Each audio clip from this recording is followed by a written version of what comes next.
56টি জাতিগোষ্ঠীর প্রায় 150 কোটি মানুষের বৈচিত্র্যময় সংস্কৃতির দেশ চীন। চীনা সভ্যতার যেমন আছে 5000 বছরের ঐতিহ্য, তেমনি আধুনিক জ্ঞান, বিজ্ঞান ও উদ্ভাবনেও সম্মানসচেষ্ট চীন। চীনের 70 অন্তরের নানা ঘটনার সবশেষ তথ্য উপাত্ত নিয়ে আমাদের আয়োজন জানা ও জানা চীন। সঙ্গে আছি আমি খোঁজাজা প্রেমা।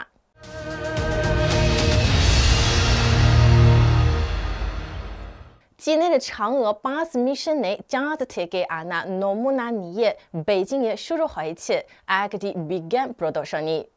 চীনে এই ধরনের প্রদর্শনী এইটাই প্রথম। এখানে চাঁদের মাটির নমুনা ও চীনা বিজ্ঞানীদের যুগান্তরকারী সব গবেষণা প্রদর্শিত হচ্ছে। প্রদর্শনীতে অ্যাপোলো 17 মিশনের চাঁদের পাথর এবং নতুন আবিষ্কৃত চাঙে পাথর সহ চাঁদের গঠন ও বিবর্তন সম্পর্কে মূল্যবান তথ্য তুলে ধরা হয়েছে। বিস্তারিত ফয়সল আব্দুল্লাহর প্রতিবেদনে। 2020 সালের ডিসেম্বরে চাঙে 5 অভিযান চাঁদ থেকে চীনের জন্য প্রথম নমুনা সংগ্রহ করে আনে। এটি চীনের 3 পর্যায়ের চন্দ্র অনুসন্ধান কর্মসূচির একটি সফল অভিযান। কক্ষপথে প্রদক্ষিণ, অবতরণ এবং নমুনা সংগ্রহ 3 কাজেই সফল হয়েছিল চাঙে 5। সম্প্রতি বেইজিংয়ে ওই মিশনে পাওয়া চাঁদের নমুনার প্রদর্শনী উন্মুক্ত করা হয়েছে জনসাধারণের জন্য। এটি চীনের প্রথম দীর্ঘমেয়াদী বৈজ্ঞানিক প্রদর্শনী, যাতে চাঁদের মাটি এবং চীনা বিজ্ঞানীদের যুগান্তকারী গবেষণা দেখানো হয়েছে। আমরা চন্দ্র নমুনার অনেক বৈজ্ঞানিক গবেষণা তথ্য প্রদর্শন করেছি।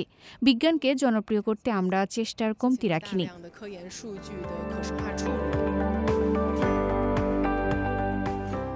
চাঙে 5 অভিযান থেকে আনা 0.6 গ্রাম মাটির পাশাপাশি প্রদর্শনীতে অ্যাপোলো 17 অভিযানের চাঁদের পাথর এবং উত্তর পশ্চিম আফ্রিকা থেকে পাওয়া চন্দ্র উল্কাপিণ্ড দেখানো হয়েছে।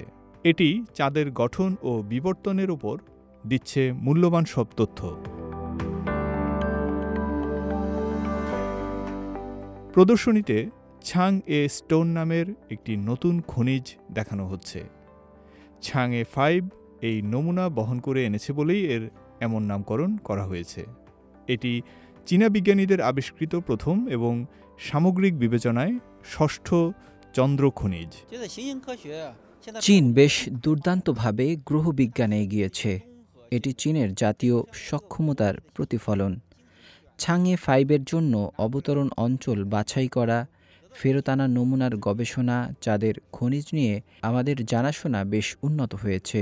পৃথিবীতে 6000 প্রকারের খনিজ রয়েছে, অথচ চাঁদে আছে প্রায় 100। তাই চাঁদে নতুন খনিজ পাওয়াটা কঠিন কাজ।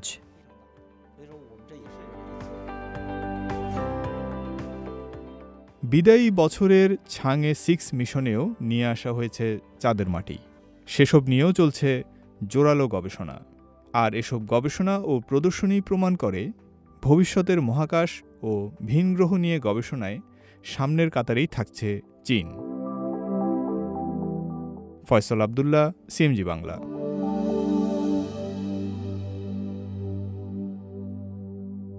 CR450 নামে নতুন একটি বুলেট ট্রেন উন্মোচন করেছে চীন। যার সর্বোচ্চ গতি হবে ঘন্টায় 450 কিলোমিটার। যেমন দ্রুত, তেমনি নিরাপদ এবং আরও সাশ্রয়ী ভ্রমণের প্রতিশ্রুতি দিচ্ছে চীনের তৈরি ট্রেনটি। চীনের পরিবহন খাতে গতি, জ্বালানি দক্ষতা এবং উন্নত ব্রেকিং প্রযুক্তির উল্লেখযোগ্য অগ্রগতি তুলে ধরেছে এই ট্রেন। বিস্তারিত প্রতিবেদনে।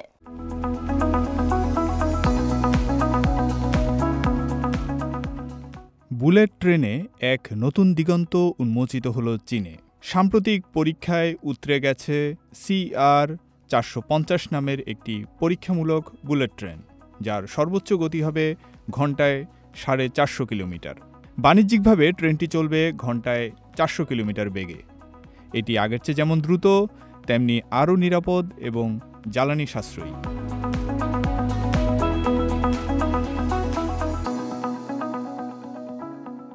প্রোটোটাইপ CR450 বুলেট ট্রেনটি সম্প্রতি বেইজিংয়ে প্রদর্শিত হয়েছে। China state railway group company limited জানালো 2018 সাল থেকে চীন 400 কিলোমিটার গতিতে চলা উচ্চ গতির রেলের প্রযুক্তি নিয়ে গবেষণা চালিয়ে আসছে। অর্থাৎ 7 বছরের গবেষণার পর চালু হয়েছে CR450 প্রোটোটাইপ।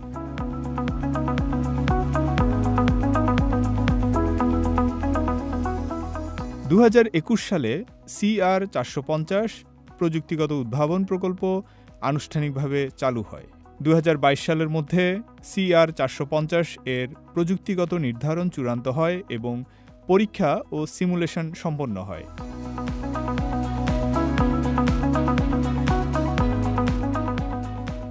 2022 ও 2023 সালে পরীক্ষামূলক ট্রেনটির যন্ত্রাংশগুলোর মাইল মেংচি এবং ফুচৌ সিয়ামেন চাংচৌ উচ্চগতির রেলপথে পরীক্ষা করা হয়। 2024 সালে CR450 প্রোটোটাইপ উৎপাদন শুরু হয় এবং ওই বছরই দৃঢ় মান নিয়ন্ত্রণের সাথে প্রথম ট্রেনটি উন্মোচিত করা হয়।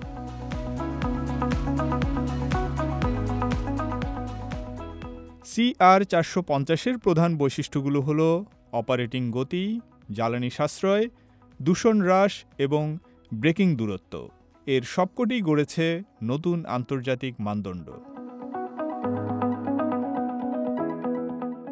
ট্রেনটি 22% বেশি জ্বালানি সাশ্রয়ী, তুলনামূলকভাবে এর ওজন 10% কম এবং এর ভেতরকার কেবিনে শব্দ দূষণ কমেছে 2 ডেসিবেল পর্যন্ত।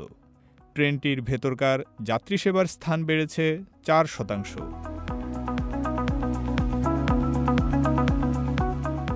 এর নিয়ন্ত্রণ ব্যবস্থায় যুক্ত হয়েছে উন্নত প্রযুক্তি, আছে চালকদের মধ্যে যোগাযোগের অত্যাধুনিক প্রযুক্তি, নিরাপত্তা পর্যবেক্ষণ এবং যাত্রী সেবাসহ নানা ক্ষেত্রে কৃত্রিম বুদ্ধিমত্তার প্রয়োগ।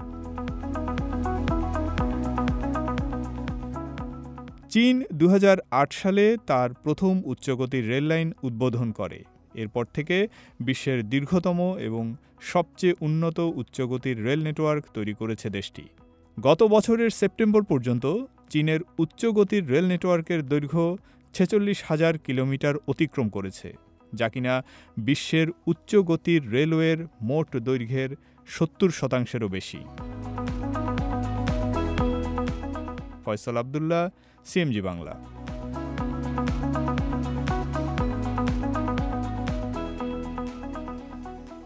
2017 সালে রেলওয়ে নিয়ে উচ্চ শিক্ষার জন্য চীনে আসেন কেনিয়ার স্নাতক শিক্ষার্থী জামলিক মোয়াঙ্গি কারিউকি। China Road and Bridge Corporation কেনিয়ার 100 শিক্ষার্থীকে 4 বছরের রেলপথ প্রকৌশল বিষয়ে প্রশিক্ষণের সুযোগ দেয় চীনের বেল্ট অ্যান্ড রোড ইনিশিয়েটিভের অধীনে। আর এই প্রকল্পের মাধ্যমে কারিউকি আধুনিক রেলপথ প্রযুক্তি ও ব্যবস্থাপনা দক্ষতায় প্রশিক্ষিত হন।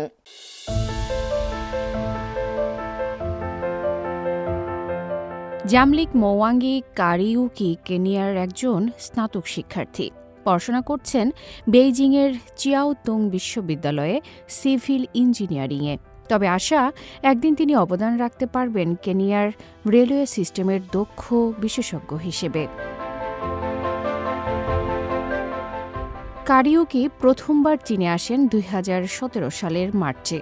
কেনিয়ার 35 জন শিক্ষার্থীর একটি দলের অংশ হিসেবে রেলওয়ে ইঞ্জিনিয়ারিংয়ে পড়তে শুরু করেন। সুযোগটা পান কেনিয়ার সবচেয়ে বড় অবকাঠামো প্রকল্প মোমবাসা নাইবোরি স্ট্যান্ডার্ড গেজ রেলওয়ের মাধ্যমে, যেটি বাস্তবায়ন করেছে China road and bridge corporation CRBC। ভবিষ্যতে কেনিয়া যেন স্বাধীনভাবে ম্যানেজ করতে পারে তাদের নিজস্ব রেলওয়ে সিস্টেম, সেটি নিশ্চিত করতেই চীনার কোম্পানি জোর দিয়েছে এই রেলওয়ে প্রশিক্ষণ কর্মশালায়। আমরা কেনিয়ান সরকারকে প্রস্তাব করেছি আগামী 3 বছরে 100 কেনিয়ান শিক্ষার্থীকে বেইজিংয়ের চিয়াওতুং বিশ্ববিদ্যালয় থেকে রেলওয়ে নিয়ে পড়ার সুযোগ তৈরি করে দিতে চাই। এই প্রোগ্রাম শুরু হয় 2016 সালে। তিনি গ্রুপে ভাগ করে শিক্ষার্থীদের উচ্চশিক্ষার সুযোগ দেওয়া হয়। সেই গ্রুপের দ্বিতীয় পর্বে ছিল কারিউকি। কেনিয়ায় আমাদের অনেক ইঞ্জিনিয়ার রয়েছে, কিন্তু আমাদের রেলওয়ে ইঞ্জিনিয়ারিংয়ের ক্ষেত্রে এখনও অনেক প্রশিক্ষণের প্রয়োজন। আমাদের মূল লক্ষ্য শুধু তরুণদের আধুনিক রেলওয়ে প্রযুক্তির প্রশিক্ষণ নয়, বরং তারা যেন প্রসেস ম্যানেজমেন্ট শিখে কেনিয়ার রেল অপারেশন সক্ষমতা নিশ্চিত করতে পারে সেই বিষয়েও পারদর্শী করা, যাতে আমাদের মোম্বাসা নাইরোবি রেলওয়ে প্রকল্প হতে পারে কেনিয়ার জনগণের নিজস্ব রেলওয়ে। লিউ চিমিং বেইজিংয়ের চিয়াও তোং বিশ্ববিদ্যালয়ের একজন প্রফেসর, কাজ করেছেন খুব ঘনিষ্ঠভাবে কেনিয়ার রেলওয়ে কর্পোরেশনের এই কারিকুলাম নিয়ে। তিনি তার কারিকুলাম ডিজাইন করেছেন কেনিয়ান রেলওয়ে ব্যবস্থার নির্দিষ্ট চাহিদা অনুযায়ী। তিনি জানান, কেনিয়ার রেলপথ এখনও বিদ্যুতায়িত হয়নি, তাই পরে তাদের চাহিদা অনুযায়ী পাঠদানের সিলেবাস সংশোধন করব। আমি 2021 সালে স্নাতক শেষ করে বাড়ি ফিরে আসি। তখন কেনিয়ার রেলওয়ে যেন আমাদের জন্য অপেক্ষা করছিল, তাই কেনিয়ায় যাওয়ার সাথে সাথে কাজ শুরু করে দিয়েছিলাম। কেনিয়ার রেল সিস্টেমে 2 বছর কাজ করার পর 2023 সালে কারিউকি আবার আসেন পড়াশোনার জন্য বেইজিংয়ের চিয়াতং বিশ্ববিদ্যালয়ে। চীনের রেলকে কার্যকর বলে মনে করার অন্যতম কারণ হল আমাদের একটি বিস্তৃত নেটওয়ার্ক রয়েছে। আমাদের কেনিয়ার রেলপথ আছে, তবে যে জিনিসটি অনুপস্থিতি বোধ করছি তা হল আন্তঃসংযোগ। তাই রেলওয়ে আন্তঃসংযোগ নিয়ে জ্ঞান অর্জনের জন্য এখানে আবারও এসেছি।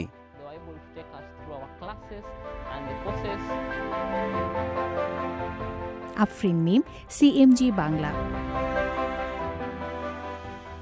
আরও খবর নিয়ে ফিরছি একটা ছোট্ট বিরতির পর, আমাদের সঙ্গে থাকুন।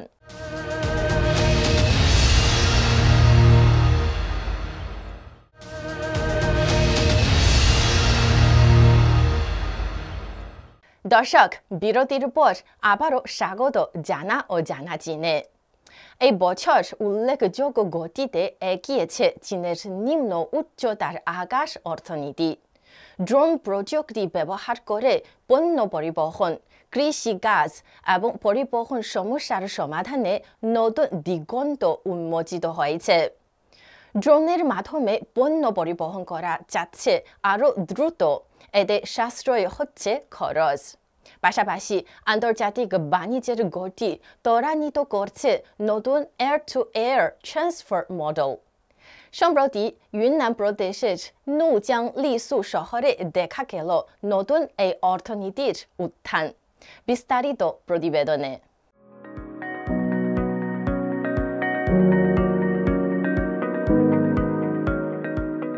চীনের আকাশে চোখ মেললেই দেখা যাবে উড়ছে ড্রোন, আর এই ড্রোন বহন করছে যাত্রী অথবা প্রয়োজনীয় জিনিসপত্র। এসব ড্রোন উঠছে মাটি থেকে 1000 মিটার উচ্চতায়। দুর্গম এলাকা থেকে পণ্য বহন করার জন্য অন্যতম সহজ মাধ্যম হিসেবে ব্যবহার হচ্ছে এগুলো। সম্প্রতি দক্ষিণ পশ্চিম চীনের ইউনান প্রদেশের নুচিয়াং লিসু শহরের কৃষকরা ফসল তোলার জন্য ব্যবহার করছে ড্রোন প্রযুক্তি। দুর্গম পাহাড়ি এলাকার ফসল সরবরাহ করতে এই ড্রোন স্থানীয় কৃষকদের জন্য আশীর্বাদ হয়ে উঠেছে। স্থানীয় বেসামরিক বিমান চলাচল কর্তৃপক্ষের সহায়তায় এই অঞ্চলে প্রথমবারের মতো চালু হয় কার্গো ড্রোন। আমরা মোট 5টি ড্রোন প্রস্তুত করেছি, যার মধ্যে সবচেয়ে বড়টি 240 কেজি পর্যন্ত ভার বহন করতে পারে, আর এটি 3.5 কিলোমিটার উচ্চতায় উঠতে সক্ষম। স্থানীয় কৃষকরা জানান, এই ড্রোন প্রযুক্তি ব্যবহার করে দ্রুত উঁচু পাহাড় থেকে বাছাই করা ফলমূল বাজারে পৌঁছে দিতে পারছেন তারা। আমি প্রায় 1000 কেজিরও বেশি ফল বাছাই করেছি এবং এই ফলগুলো ড্রোনের মাধ্যমে বহন করেছি। এতে আমার 600 ইউয়ানের মতো সাশ্রয় হয়েছে। একই সময় চীন জুড়ে চালু হয়েছে air two air transfer cargo model, যার মাধ্যমে আকাশপথেই পণ্য হস্তান্তর করা যাচ্ছে। এতে করে কমছে সময়, সাশ্রয় হচ্ছে অর্থ, সেই সঙ্গে বাড়ছে ডেলিভারির গতি। গত বছরের আগস্টে air two air transfer service চালু হওয়ার পর থেকে আমরা সফলভাবে 1000-এরও বেশি আন্তর্জাতিক air two air transfer delivery করেছি। নভেম্বরের মধ্যে এই মডেলের মাধ্যমে স্থানান্তরিত পণ্যের পরিমাণ ২,০০০ টনে পৌঁছেছে। এরই মধ্যে কোম্পানিগুলো ইয়ার টু ইয়ার সুবিধা নিতে বিভিন্ন দেশের উৎপাদক ও ভোক্তাদের সাথে যোগাযোগও বাড়িয়েছে। নাজমুল হক রাইয়ান, সিএমজি বাংলা।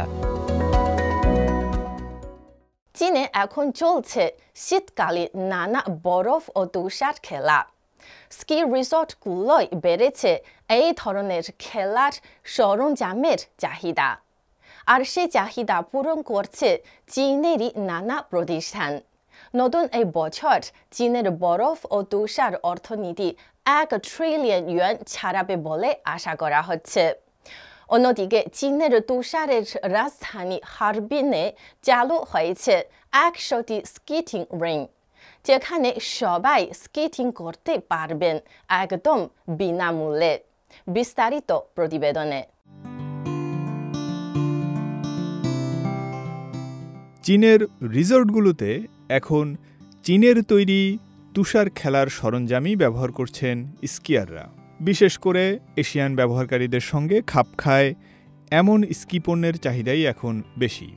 চীনা ক্রীড়া সামগ্রী নির্মাতারাও ব্যাপারটা মাথায় রেখে সাজিয়ে নিচ্ছেন তাদের পণ্য তালিকা। 2025 সালের মধ্যে চীনের বরফ ও তুষার অর্থনীতি 1 ট্রিলিয়ন ইউয়ান বা প্রায় 140 বিলিয়ন মার্কিন ডলার ছাড়িয়ে যাবে বলে আশা করা হচ্ছে। তুষার স্কিইং এখন আর কেবল শখের মধ্যে আটকে নেই। চীনের রিসর্টগুলোয় এখন প্রতিদিন বাড়ছে তুষার প্রেমীদের আনাগোনা।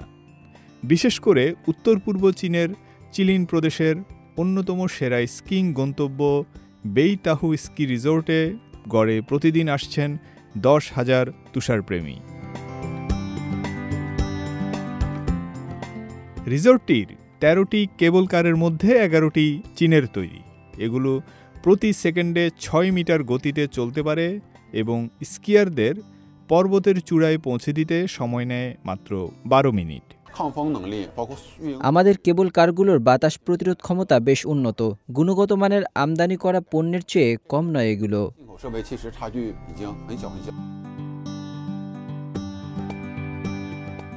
কার্বন ফাইবার দিয়ে তৈরি চীনের স্নোবোর্ড এবং উচ্চ প্রযুক্তির ফ্যাব্রিক সম্বলিত সুরক্ষা সরঞ্জামও চীনা ক্রেতাদের মন জয় করেছে। এই ধরনের পণ্যগুলোর বেশিরভাগই নকশা করা হয়েছে এশিয়ান ব্যবহারকারীদের কথা মাথায় রেখে। একটি স্কি গিয়ার দোকানের ব্যবস্থাপক চিয়া সিয়াওনা জানালেন, তাদের তৈরি স্কি গগলে 3 স্তরের স্পঞ্জ প্যাডিং রয়েছে। এটি এশিয়ান ব্যবহারকারীদের মুখের সঙ্গে ভালোভাবে ফিট হয় এবং স্কিইংয়ের সময় লেন্সে কুয়াশা জমে কম। চীনা স্কিয়াররা বিশ্বাস করেন গুণগত মানই দেশীয় পণ্যগুলোকে আস্থা অর্জন করতে সাহায্য করবে।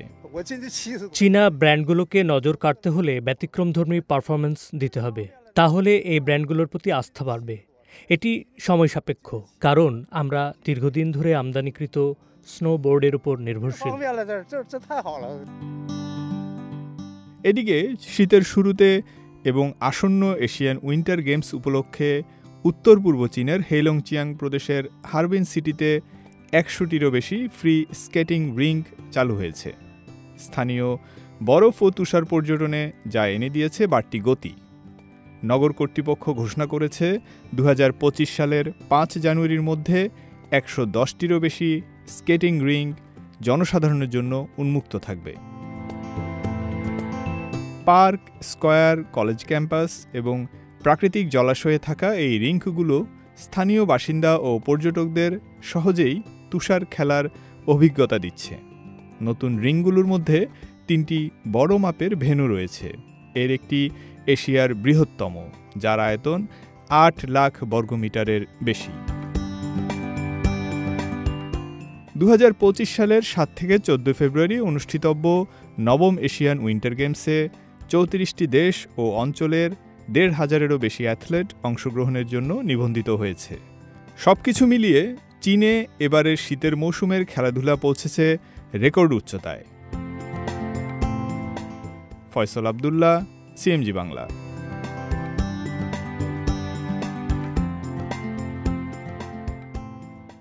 দর্শক, এই ছিল আমাদের এইবারের আয়োজনে। টেলিভিশনের পাশাপাশি সামাজিক যোগাযোগ মাধ্যমে অনুষ্ঠানটি দেখতে ভিজিট করুন facebook.com/cmg বাংলা এবং ইউটিউব চ্যানেল সিএমজি বাংলায়। আগামী পর্বে আবারও দেখা হবে। সে পর্যন্ত ভালো থাকুন, সুস্থ থাকুন।